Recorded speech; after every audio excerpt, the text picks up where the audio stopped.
Você sabe o que é cosmética na arquitetura?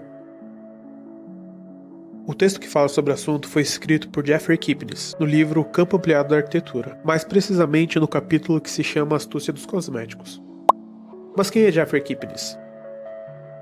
Kipnis é um crítico de arquitetura americano, teórico, designer, produtor de cinema, curador e educador. Mesmo não sendo um arquiteto registrado, recebeu o diploma honoris causa pela Escola de Arquitetura de Londres, em reconhecimento pelas contribuições para a disciplina de arquitetura como professor, crítico e teórico. O texto que fala sobre a cosmética na arquitetura mostra a opinião que ele tem a respeito do escritório suíço Herzog de Meuron. Jeff demonstra realmente uma fixação por Herzog de Meuron, citando inclusive analogias eróticas no decorrer do texto, na qual diz assim: Jeff tem as características mais potentes da arquitetura de Herzog de Meuron, uma astuciosa inteligência urbana e um poder de atração intoxicante, quase erótico. O que levou ele a pensar a escrever sobre o assunto foi o título de uma matéria da revista Arc Mais sobre Herzog de Meuron, que se intitulava Herzog de Meuron, Minimalismo e Ornamento. Kipnis fica indignado como a revista pôde ser tão simplista em fazer essa análise, onde para o lado do ornamento seriam os projetos com superfície impressa e o minimalista todos os outros projetos. Como um conjunto coerente de obras de uma mesma inteligência arquitetônica se prestaria uma divisão tão fácil entre categorias tão antagônicas como minimalismo e ornamento? Então Jeffrey Kipnis fez uma análise de alguma das obras e apresenta o conceito de arquitetura cosmética. Ao realizar uma análise das Sign Boxes, critica a análise simplista da revista por possuir, por exemplo, um suntuoso campo de cobre.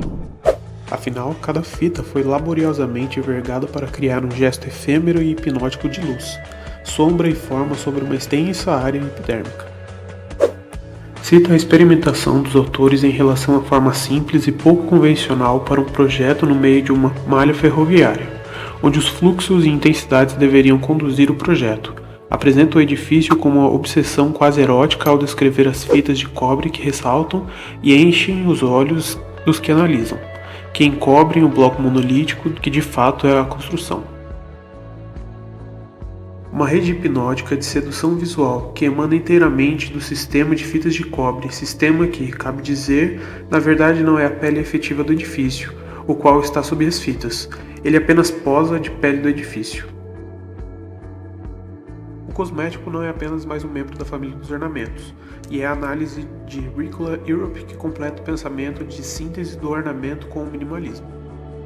Nesta obra, ele cita como a cosmética se apresenta de forma mais sentimental. As composições simples, tanto na forma como na escolha dos materiais, concreto, ferro, vidro, somados com a iluminação e algumas vezes a chuva, encantam e ressaltam sobre a forma construída, quase que eliminando a construção e fazendo com que o sensorial da composição se faça presente.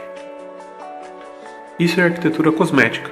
Apresentar formas, materiais, composições a fim de transmitir sensações quando elas se interagem, quase como se a forma construída não importasse, e sim como ela pode ser sentida e vista como um deslumbramento material e sensorial. Herzog de Meuron trabalha com materiais simples e tradicionais, como vidro, a madeira e o concreto, mas são manipuladas de maneira não tradicional. Por fim, cita a próxima obra de Herzog de Meuron, o Kunstmuseum na Alemanha, projeto que será um ensaio sobre o uso extremo do concreto, onde as proporções da laje vertical dão a impressão de estar prestes a cair, explorando ao máximo o peso do material. Pensaram até em imprimir imagens fotográficas do concreto, para que o mesmo parecesse transparente, e diz: por alguma razão aparente a ideia foi posta de lado. Mesmo assim era brilhante, e indica até que ponto Herzog de Meuron tem consciência de tremenda força de suas técnicas cosméticas. Herzog de Meuron se diferenciam por se envolver com um limite arquitetônico muito bem definido, a fachada, e com a sua originalidade, cria uma arquitetura elegante, sofisticada, estimulante, transformando simples materiais em complexas fachadas, porém sutis, concluindo o conceito de cosmética.